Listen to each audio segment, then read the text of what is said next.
The Beautiful Game, A Journey of Dreams and Determination. Chapter 1. The underdogs beginning. The dusty streets of San Miguel echoed with the rhythmic thud of a worn leather ball against concrete walls. Among the maze of narrow alleys and modest homes, 8-year-old Miguel Santos dribbled his treasured possession, a soccer ball that had seen better days, its once bright colors now faded from countless hours of play under the scorching sun. Miguel was small for his age, weighing barely 50 pounds when most boys his age were already approaching 60. His thin frame made him appear fragile, like a sapling trying to survive among towering oak trees. But what Miguel lacked in physical stature, he made up for with an infectious smile that could light up even the gloomiest of days and a spirit that refused to be broken, no matter how many times he was knocked down. Every afternoon, after finishing his homework at the small wooden table in their modest 2-bedroom house, Miguel would grab his ball and rush to the neighborhood field, a patch of uneven ground with makeshift goalposts constructed from rusted metal pipes. The field was always occupied by boys much older and bigger than him, teenagers who had already developed the strength and skills that Miguel could only dream of possessing. "Hey, pequeño," they would call out, using the Spanish word for little one. "You sure you want to play with us? We don't want to hurt you."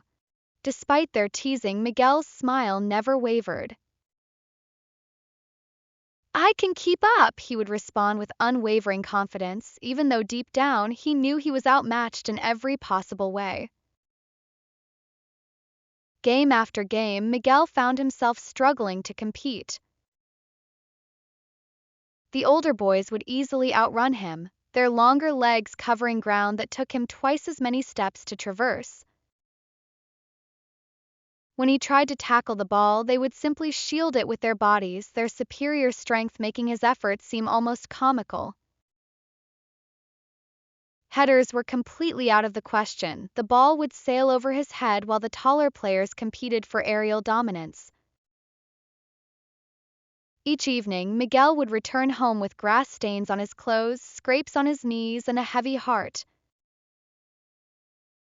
He would sit on the front steps of his house, bouncing his ball absent-mindedly against the wall, wondering if he would ever be good enough to truly compete. The feeling of inadequacy wasn't limited to soccer, it seemed to permeate every aspect of his young life.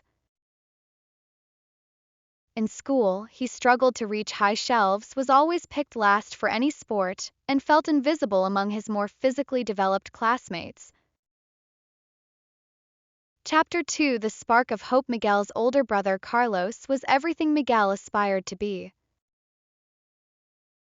16, Carlos was tall, athletic, and played for their local high school team. He had the kind of natural talent that made soccer look effortless. His touches were precise, his shots powerful, and his understanding of the game seemed almost intuitive. One particularly difficult evening, after Miguel had been completely dominated in a pickup game, Carlos found his little brother sitting alone in their small backyard, tears streaming down his face. "What's wrong, hermano?" Carlos asked, settling down beside Miguel on the weathered wooden bench their father had built years ago. "I'm no good at anything," Miguel whispered, his voice barely audible. "The other kids are so much better than me. Maybe I should just give up." Carlos studied his brother's dejected expression and felt his heart break a little. He remembered being Miguel's age and feeling frustrated, though he had never faced the same physical disadvantages that Miguel was dealing with. "You know what?"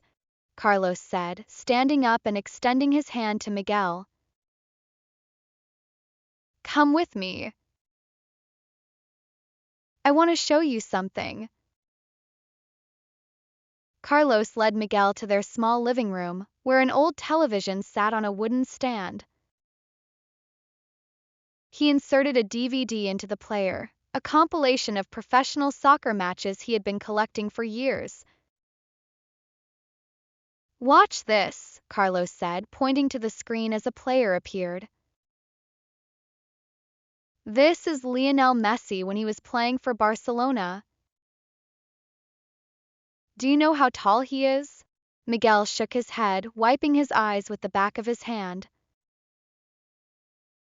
He's only 5 feet 7 inches. That's not very tall for a professional athlete. And when he was your age, he was even smaller than you are now. He had a growth hormone deficiency that made him much smaller than other kids. Miguel's eyes widened as he watched Messi weave through defenders twice his size, his low center of gravity and incredible ball control making him nearly impossible to stop. But look at what he can do, Carlos continued. He doesn't rely on being the biggest or the strongest. He uses his brain, his technique, and his determination. Size isn't everything in soccer, Miguel. Heart is. For the next 2 hours, Carlos showed Miguel video after video of smaller players who had succeeded at the highest levels of the game. They watched Diego Maradona's legendary performances, Xavi's masterful passing, and Andres Iniesta's elegant playmaking. Each player demonstrated that soccer was not just a game of physical attributes, but a sport where intelligence, technique, and persistence could overcome natural disadvantages. Starting tomorrow, Carlos announced, we're going to train together every morning before school. I'm going to teach you everything I know. Chapter 3: The Foundation. The alarm clock buzzed at 5:30 a.m., a sound that would become as familiar to Miguel as his own heartbeat over the coming years. Carlos was already awake, lacing up his cleats in the dim light of their shared bedroom. Come on, sleepyhead, Carlos whispered, gently shaking Miguel awake. Champions don't sleep in. Their training sessions began with the basics, juggling the ball to improve touch and coordination. Miguel could barely manage 5 consecutive touches when they started, the ball bouncing awkwardly off his feet and rolling away. But Carlos was patient, demonstrating the proper technique over and over again. Keep your foot relaxed, Carlos instructed. Don't kick the ball, caress it. Let it become an extension of your body. Day after day, week after week, Miguel practiced. 5 touches became 10, then 20, then 50. His improvement was gradual but steady, each small milestone building his confidence. They worked on dribbling through cone courses that Carlos set up in their backyard, focusing on close ball control and quick changes of direction. Miguel's small stature, which had been such a disadvantage in physical confrontations, began to work in his favor as he learned to use his low center of gravity to make sharp turns that would be difficult for taller players. Soccer is like chess, Carlos explained one morning as they practiced passing against the wall of their house. You have to think 3 moves ahead. Your body might be small, but your brain can be bigger than anyone else's on the field. Carlos introduced Miguel to the concept of positioning, how to find spaces on the field where his size wouldn't be a disadvantage, how to anticipate where the ball would be rather than chasing where it had been. They studied game footage together, with Carlos pausing the action to explain why certain players moved to specific positions. See how Iniesta positions himself here? Carlos would point to the screen. He's not trying to outmuscle anyone. He's using his intelligence to be in the right place at the right time. Chapter 4: A Father's Wisdom. Miguel's father, Roberto, worked long hours at a local factory, but he never missed an opportunity to support his son's growing passion for soccer. Roberto had played semi-professionally in his youth before an injury ended his career, and he possessed a deep understanding of the game that went beyond mere technique. One evening, as Miguel practiced his ball juggling in the backyard, Roberto joined him, still wearing his work clothes but with a knowing smile on his weathered face. "Me, Joe," Roberto said, using the affectionate term for my son. "I've been watching you train with Carlos, and I'm proud of your dedication. But there's something I want to teach you that's even more important than any skill." Roberto picked up the ball and began juggling it effortlessly, his movements fluid despite his work boots and tired muscles. "When I was your age, I thought soccer was about being the fastest or the strongest.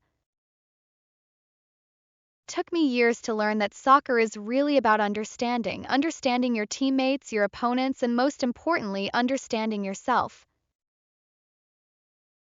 He let the ball drop and placed a gentle hand on Miguel's shoulder. "You're going to face many people who will tell you that you're too small, too weak, not good enough. But I want you to remember something: every great player was once a beginner. Every expert was once a disaster.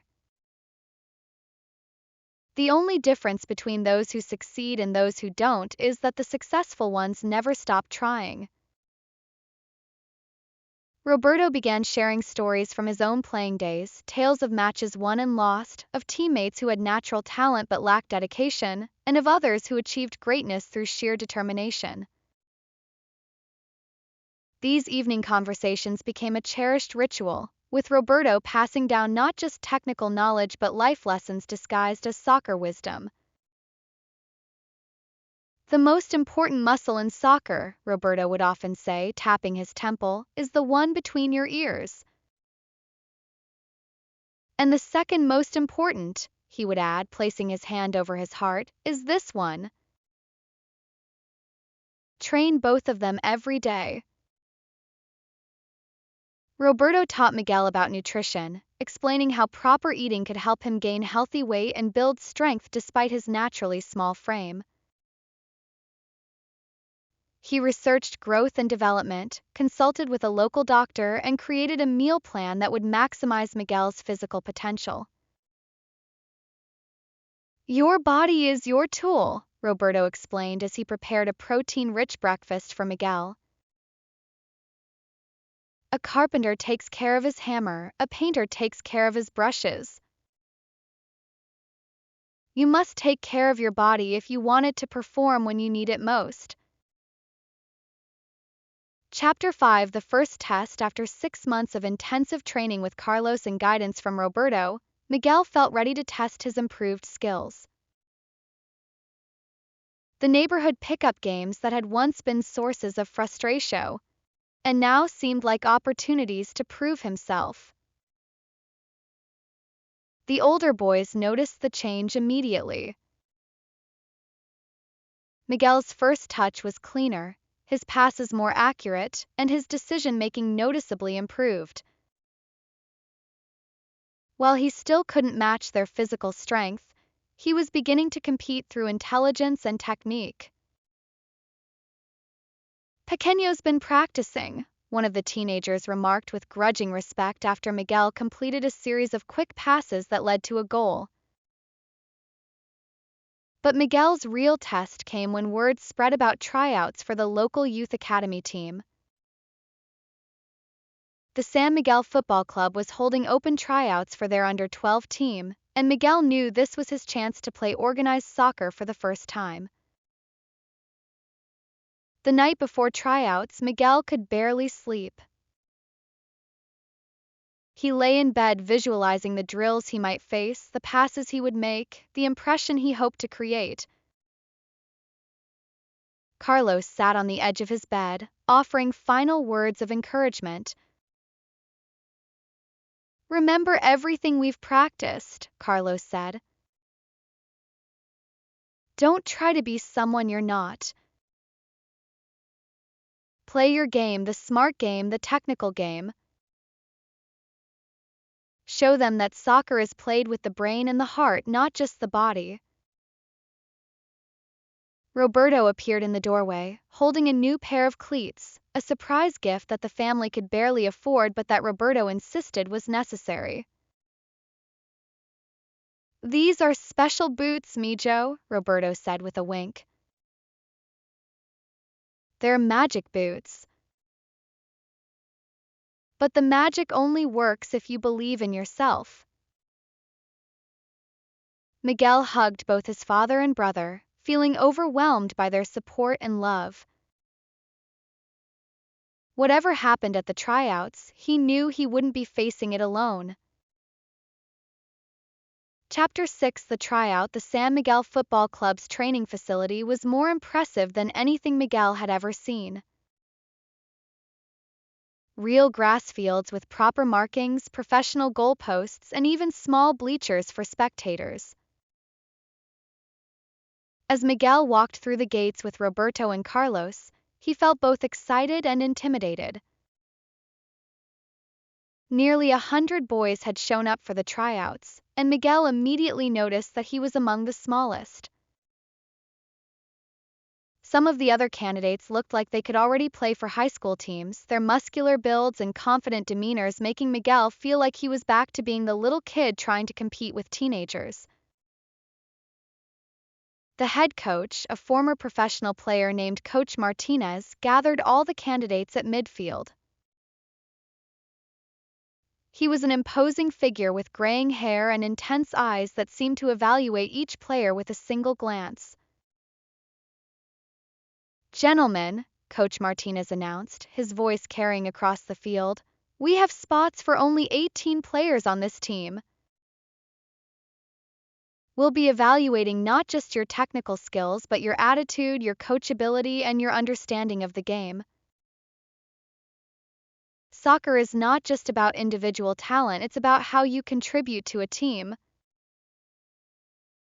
The first drill was basic ball juggling, something Miguel had practiced thousands of times with Carlos. While some of the bigger boys struggled to maintain control, Miguel's ball seemed glued to his feet. He completed the required 50 touches easily, drawing nods of approval from the coaching staff. The dribbling course came next, and again Miguel's low center of gravity and close ball control served him well. He weaved through the cones with precision, his touches quick and purposeful. Some of the physically stronger candidates knocked over cones or lost control of the ball, but Miguel navigated the course cleanly. The real challenge came during the scrimmage portion of the tryouts. Coach Martinez divided the candidates into teams and let them play, observing how they performed under game conditions. Miguel found himself matched against boys who towered over him, players who could easily knock him off the ball in physical confrontations. But Miguel remembered his father's words about playing smart, not just hard. Instead of trying to dribble through defenders, he focused on quick passes and intelligent movement. When he received the ball, he had already identified his next pass before it reached his feet. He found spaces between defenders, created passing lanes for his teammates, and gradually began to influence the game through his decision-making rather than his physical presence. In the second half of the scrimmage, Miguel's team was trailing by a goal. The bigger, stronger players were beginning to tire, but Miguel's smaller frame meant he had expended less energy in physical battles. He began to find more space, and his passes became more incisive. With 10 minutes remaining, Miguel received the ball in midfield. Instead of the safe backward pass that many players would have chosen, he spotted a teammate making a run down the right wing. Miguel's pass was perfectly weighted, splitting two defenders and arriving just as his teammate reached full stride. Cross that followed led to the equalizing goal. Coach Martinez made a note on his clipboard, and Miguel caught him nodding approvingly. Chapter 7, Making the Team. The wait for the team announcement felt like an eternity. Coach Martinez had promised to post the roster within a week, but each day felt like a month. Oh, Miguel. He continued his training routine with Carlos, but his mind was constantly on the tryouts, replaying every moment and wondering if he had done enough to earn a spot. Roberto tried to prepare Miguel for the possibility of disappointment. "Mijo," he said gently, "you played beautifully at the tryouts. But sometimes, even when we do our best, things don't work out the way we hope. If you don't make the team this time, it doesn't mean you should give up. It just means you need to keep working and try again." But Miguel's optimism never wavered. "I'm going to make it, Papa," he said with the kind of confidence that only children possess. "I can feel it." When the day finally arrived for the roster announcement, Miguel, Carlos, and Roberto arrived at the club early. A small crowd of hopeful players and their families had gathered around the bulletin board where the list would be posted. Coach Martinez emerged from his office with a single sheet of paper. Crowd fell silent as he approached the board and pinned up the roster. Then came the rush of bodies as everyone surged forward to see if their name was listed. Miguel was too short to see over the crowd, so Carlos lifted him up on his shoulders. Miguel's eyes scanned the list frantically, looking for his name among the 18 selected players. His heart sank as he reached the bottom of the list without seeing Miguel Santos. But then Carlos shouted with joy, nearly dropping Miguel in his excitement. "There! Right there! Miguel Santos, number 14. Miguel looked again, and there it was, his name printed in black ink, making his selection official. He had made the team. Roberto's eyes filled with tears as he hugged his youngest son. "I'm so proud of you, Mijo." "So very proud." Coach Martinez approached the Santos family as the crowd began to disperse. "Miguel," he said, extending his hand, "congratulations. You earned your spot on this team through intelligence and determination.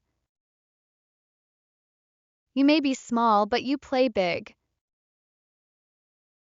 I'm looking forward to working with you." Chapter 8, The learning curve. Being selected for the team was just the beginning of Miguel's journey. Training sessions with the San Miguel Football Club were more intense and structured than anything he had experienced before. Coach Martinez demanded excellence not just in technical skills but in physical fitness, tactical understanding, and mental toughness. First few weeks were brutal.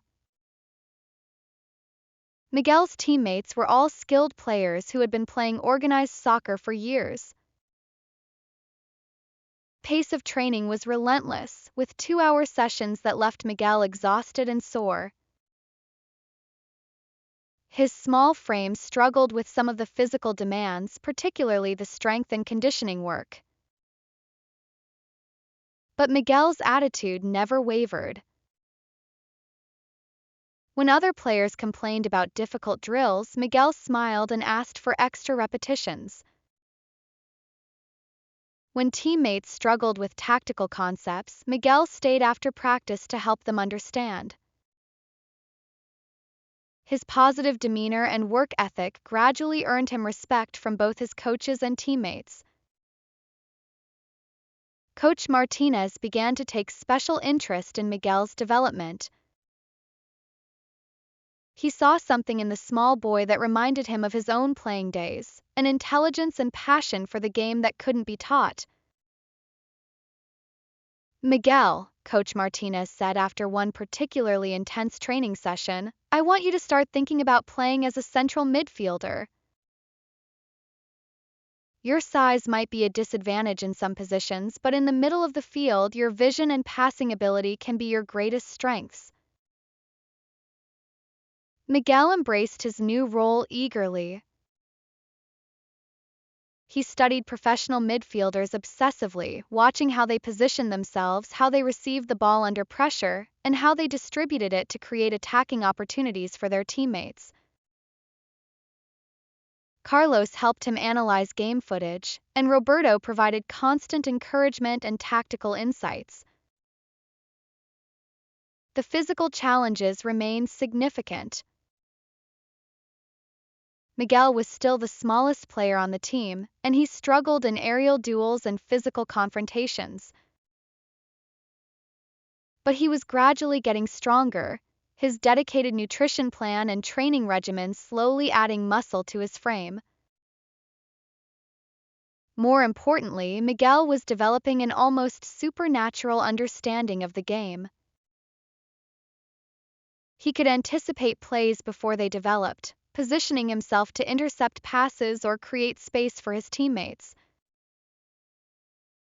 His first touch became so reliable that he could control even difficult passes under pressure, and his passing accuracy improved to the point where he rarely gave the ball away. Chapter 9. The first season. Miguel's first season with the San Miguel Football Club was a revelation. Initially used as a substitute, he gradually earned more playing time through his consistent performances in training and his positive impact whenever he entered games. His breakthrough moment came in the fifth game of the season against their biggest rivals, the Atletico Youth Club. San Miguel was trailing 2-1 with 20 minutes remaining when Coach Martinez decided to bring Miguel into the game. "Go show them what intelligence looks like, see," Coach Martinez told Miguel as he prepared to enter the match. Miguel's impact was immediate. His fresh legs and sharp mind allowed him to find spaces that the tired opposing players couldn't cover. He completed pass after pass, gradually shifting the momentum of the game in San Miguel's favor. With 10 minutes remaining, Miguel received the ball in a dangerous position just outside the penalty area. The opposing defender, expecting Miguel to pass as he usually did, was caught off guard when Miguel took a quick touch and unleashed a perfectly placed shot into the bottom corner of the goal. The equalizer sent the San Miguel supporters into raptures, and Miguel's teammates mobbed him in celebration. But Miguel wasn't finished.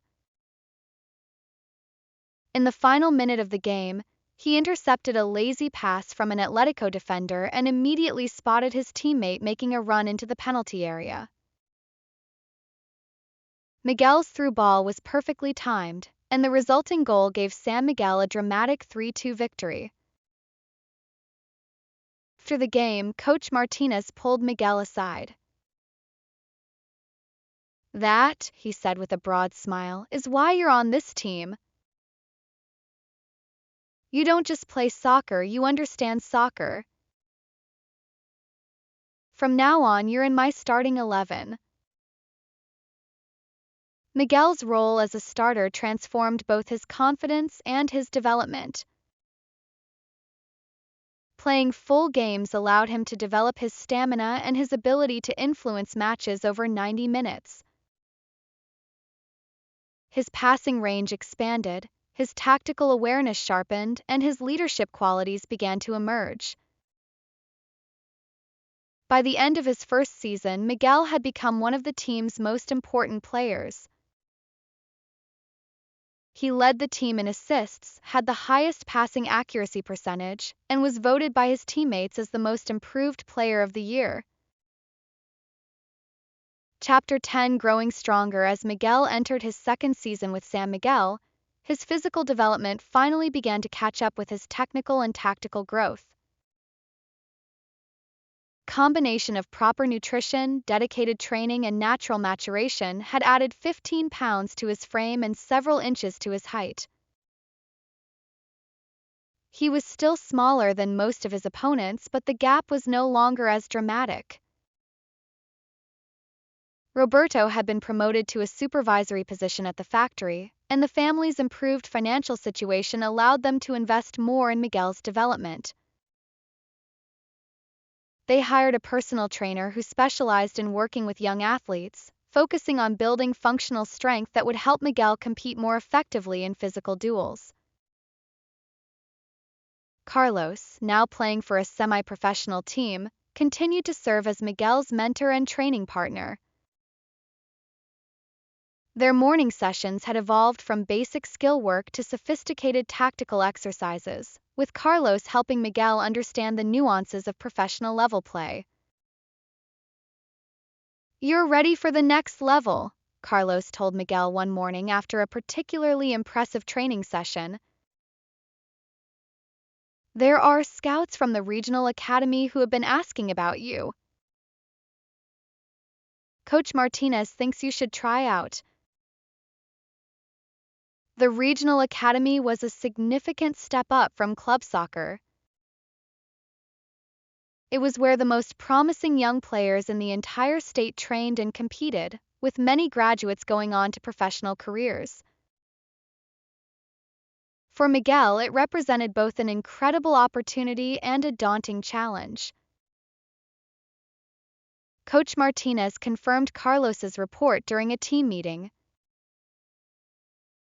"Miguel," he announced in front of the entire squad, "you've been invited to try out for the Regional Football Academy. This is a tremendous honor and a testament to how far you've come." Miguel felt a familiar mixture of excitement and nervousness. The Regional Academy would mean competing against the best young players in the state, many of whom had been training at elite levels since they were very young. But he had learned to embrace challenges rather than fear them. "When are the tryouts?" Miguel asked, his voice steady despite his racing heart. "Next month," Coach Martinez replied. "And Miguel, you're ready for this. Trust in your abilities and trust in your preparation." Chapter 11: The Regional Academy. The Regional Football Academy's facilities were unlike anything Miguel had ever seen. Multiple full-size grass fields, a state-of-the-art gymnasium, dormitories for players who lived too far away to commute, and a coaching staff that included former professional players and certified instructors. Miguel arrived for the 3-day tryout camp with a small suitcase and a heart full of dreams. Roberto and Carlos had driven him to the academy, offering final words of encouragement before watching him disappear through the gates that might lead to his future. Competition was fierce. Over 200 players from across the region had been invited to try out for just 30 spots in the academy's various age groups. Miguel quickly realized that he was no longer competing against local talent. These were players who had been identified as potential professionals, young athletes who had dedicated their entire lives to soccer. The first day consisted of fitness tests and basic technical evaluations. Miguel's years of dedicated training showed, as he performed well in all the agility and endurance tests. His ball skills, honed through countless hours of practice with Carlos, were among the best in his age group. But it was during the tactical sessions that Miguel truly distinguished himself. The academy coaches presented complex game scenarios and asked players to demonstrate their understanding through positioning and decision-making exercises. While many talented players struggled with these mental challenges, Miguel excelled, his deep understanding of the game allowing him to solve problems that confused others. On the second day, the coaches organized scrimmages to evaluate how players performed in game situations. Miguel found himself playing against opponents who were not only skilled but also physically imposing. Some of the players looked like they could already compete at the high school level. But Miguel had learned to use his intelligence to overcome physical disadvantages. He positioned himself cleverly, made quick decisions with the ball, and created opportunities for his teammates through his vision and passing ability. In one memorable sequence, he received a pass under pressure from two defenders, used a quick turn to create space, and delivered a perfectly weighted through ball that led to a goal. The head coach of the academy, a former national team player named Coach Ramirez, made a note on his clipboard and nodded approvingly. The final day included interviews as well as additional playing time. Coach Ramirez sat down with Miguel in his office, a space filled with trophies, photographs, and memorabilia from a distinguished playing career. "Miguel," Coach Ramirez began, "tell me about your journey to this point. I understand you started playing organized soccer relatively late." Miguel shared his story, the early struggles with bigger, stronger players, the support from his family, the dedicated training with his brother, and his gradual development into a complete player. He spoke honestly about his physical limitations but also about his determination to overcome them through intelligence and hard work. "What do you think makes a great soccer player?" Coach Ramirez asked. Miguel thought carefully before responding. "I think it's the combination of technical skill, tactical understanding, and mental strength. But most importantly, I think it's the willingness to never stop learning and improving. Soccer is a game that can always teach you something new." Coach Ramirez smiled. "That's a very mature answer for someone your age. Miguel, you have something that can't be taught: soccer intelligence. Your technical skills are excellent, and while you may never be the biggest or strongest player on the field, your understanding of the game is exceptional." Chapter 12 Academy Life. 3 weeks later, Miguel received the phone call that would change his life. He had been accepted into the regional football academy with a partial scholarship that would cover most of his training and education costs. The decision to leave home was difficult for the entire Santos family. Miguel would live in the academy dormitories during the week and come home on weekends, a significant change for a family that had always been very close. "This is your dream, Mijo," Roberto said as they prepared for Miguel's departure. "We'll miss you terribly, but we're so proud of what you've accomplished and excited about what lies ahead." Carlos helped Miguel pack his belongings, including the old soccer ball that had started his journey years earlier. "Don't forget where you came from," Carlos advised. "And don't forget that all of us back home are cheering for you." Life at the academy was structured and demanding. Miguel's days began at 6 a.m. with fitness training, followed by breakfast, academic classes, lunch, technical training, tactical sessions, and evening study periods. The schedule was exhausting, but Miguel thrived in the environment. His roommate was a talented striker named David from the capital city, whose family had been involved in professional soccer for generations. Initially, David looked down on Miguel as a small town player who didn't belong at the academy's elite level. But Miguel's work ethic and positive attitude gradually won David over. When David struggled with tactical concepts, Miguel helped explain them. When Miguel needed to improve his finishing skills, David shared techniques he had learned from his father, a former professional striker.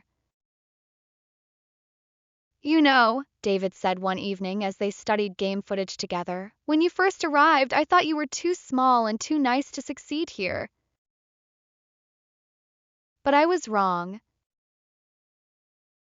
You're going to go further than most of us because you understand the game better than anyone I've ever met."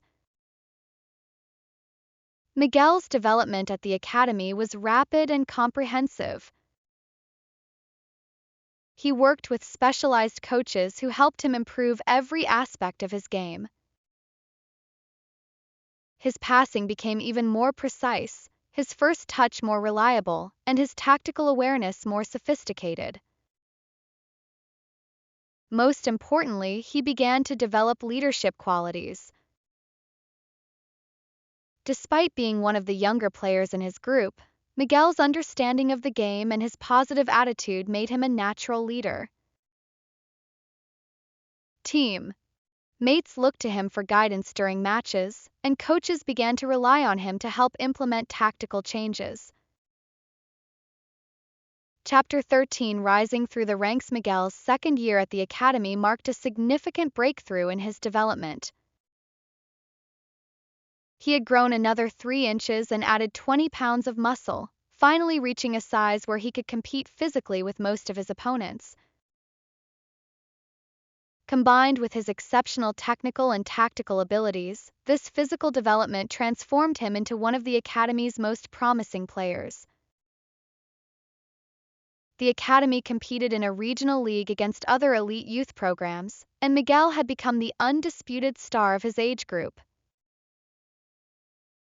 Playing as a central attacking midfielder, he led the league in assists and was second in goals scored, despite playing a primarily creative role. His performances began to attract attention from professional clubs. Scouts from teams in the country's top division started attending academy matches, and Miguel's name began appearing in youth soccer publications as one of the most promising young players in the region.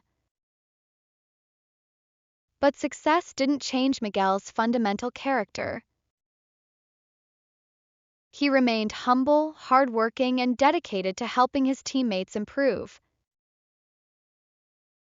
When younger players joined the academy, Miguel took them under his wing just as Carlos had done for him years earlier.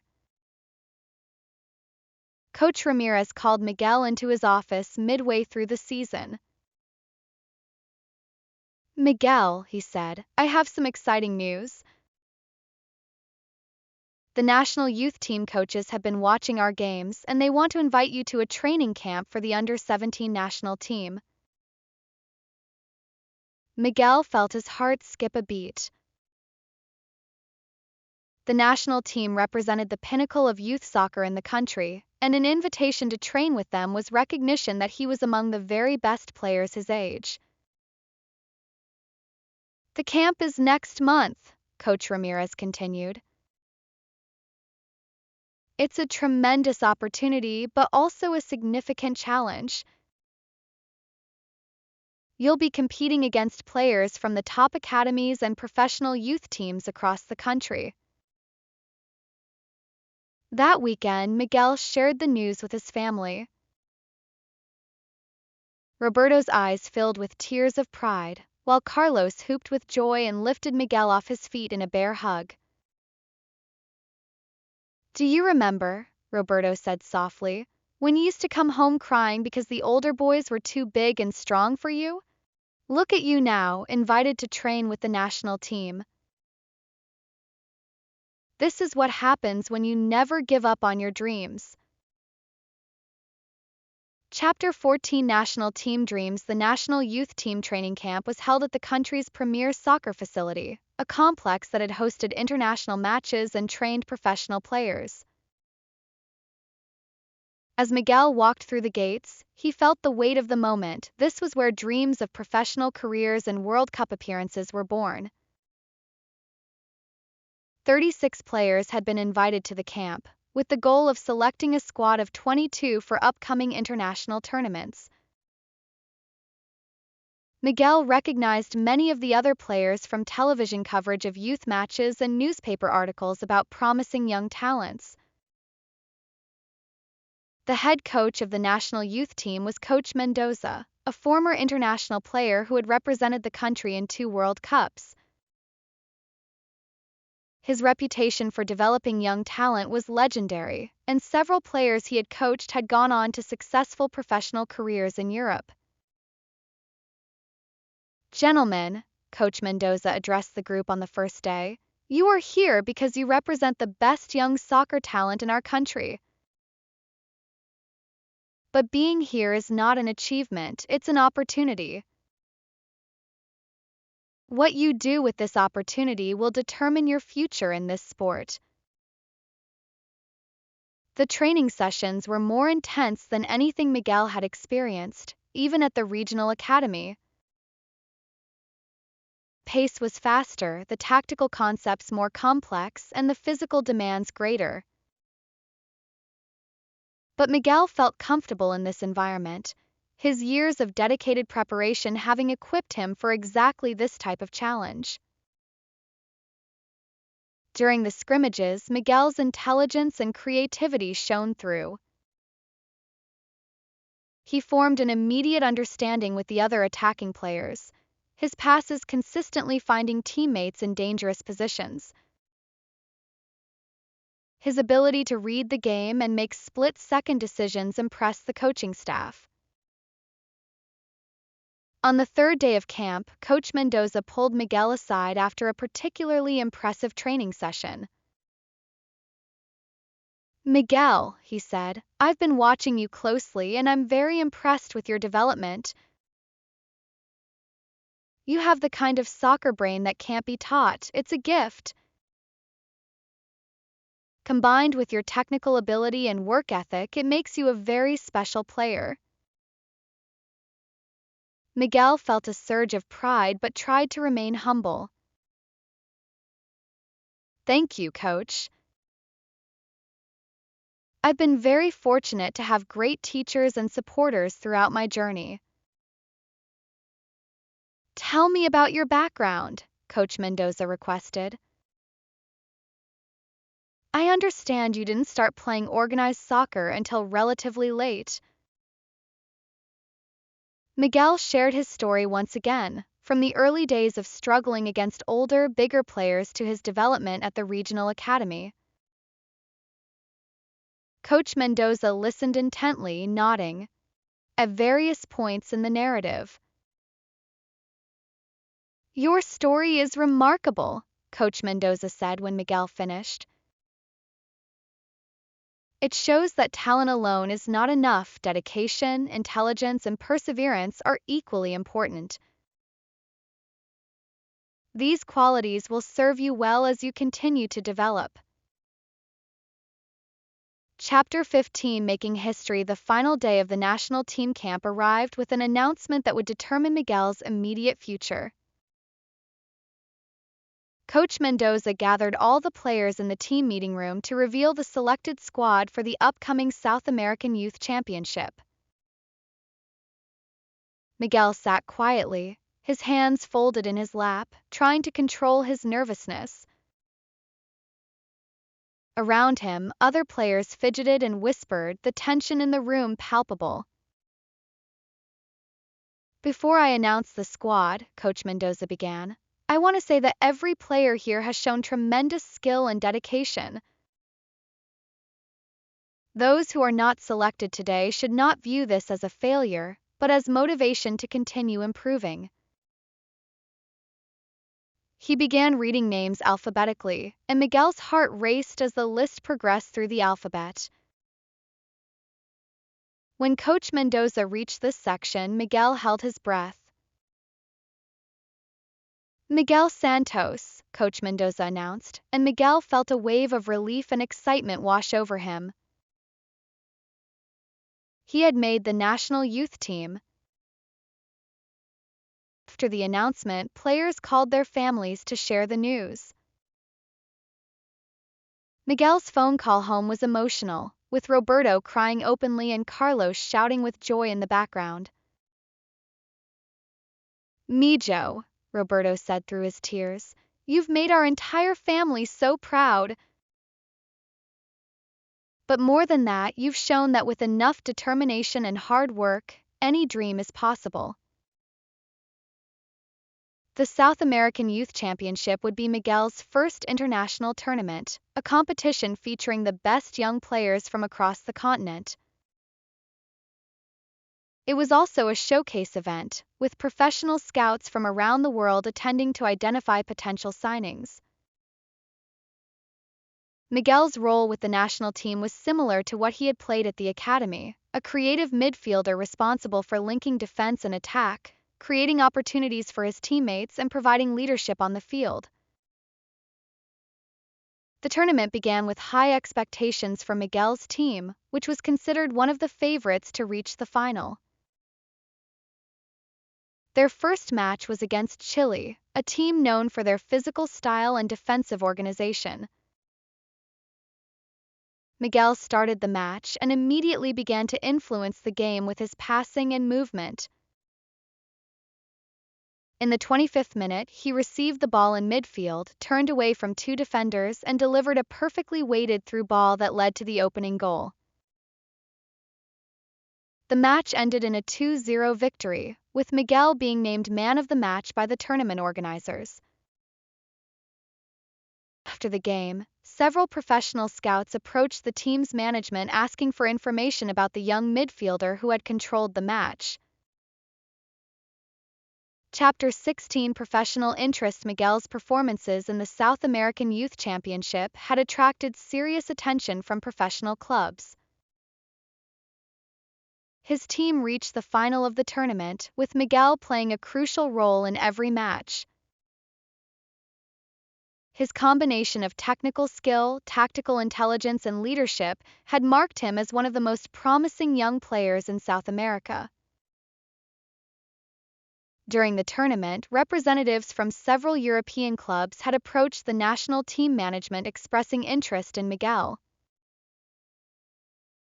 Teams from Spain, Italy, and Germany were all considering offers for the young midfielder. Coach Mendoza called Miguel into his hotel room one evening during the tournament. "Miguel," he said,